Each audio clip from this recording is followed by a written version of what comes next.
We left off page Reish Gimel in Maharal, second column, third paragraph. The Mishnah tells us that a person who removes himself from Torah, or the one who's dedicated to Torah, he's considered a ben chorin.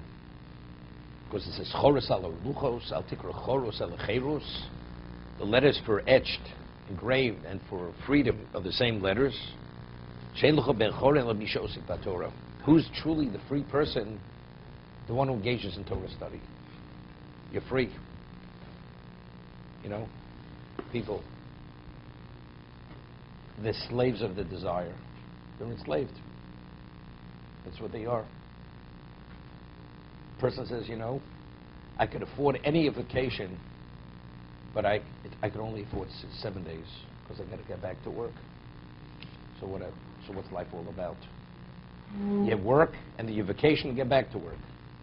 And you have to, and even when you vacation, it has to be with such a level of involvement because you got to get back to work. Because you can't afford more than the days that you take off. That's a ben chorin. So you're a slave. You're a slave of your desires. You're a slave of your needs. So who's the ben chorin? So he explains it over here.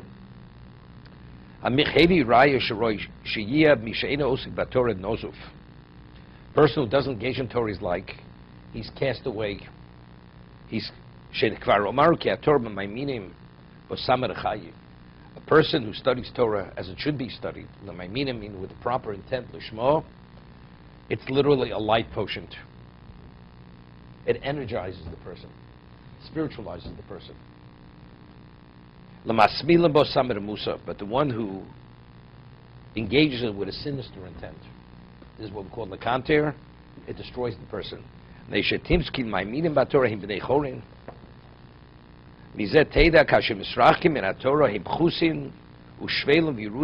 person who separates himself from Torah, he's a deficient person, he's lowly.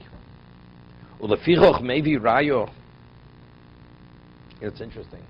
Chazal tell us, you have 100, you want 200. You have 1,000, you want 2,000. So the more you have, the more you want. So the more you have, the gap gets wider. Now, why does a person want 1,000 or the million? Because he wants to do more mitzvahs. Is that why he wants it? Right? If that was the person's intent, he has the million, he doesn't want the 2 million. It's only if you want the material for the material, you crave for more material. But if it's purely for the spiritual, so then it's not you want more. You have what Hashem provides. I'll do my best. Whatever Hashem provides, that's what I have to be able to do, to facilitate the mitzvah. But if you want the material for the material, then what happens? Then you want more material. To what degree? Multiples of what you have. So the gap gets wider. Okay? So this is the ben chorin. So if the more you have, the more you want, so what happens? You become a slave. You're enslaved. The greater the success, the more success you want. No? When a person says, you know, I used to spend 10 hours a day in the office. Now, thank God I spend 16 hours. It's unfortunate, but you know what I'm able to provide. No. You know, a person once asked the question, you know, does his office need a mezuzah? Okay.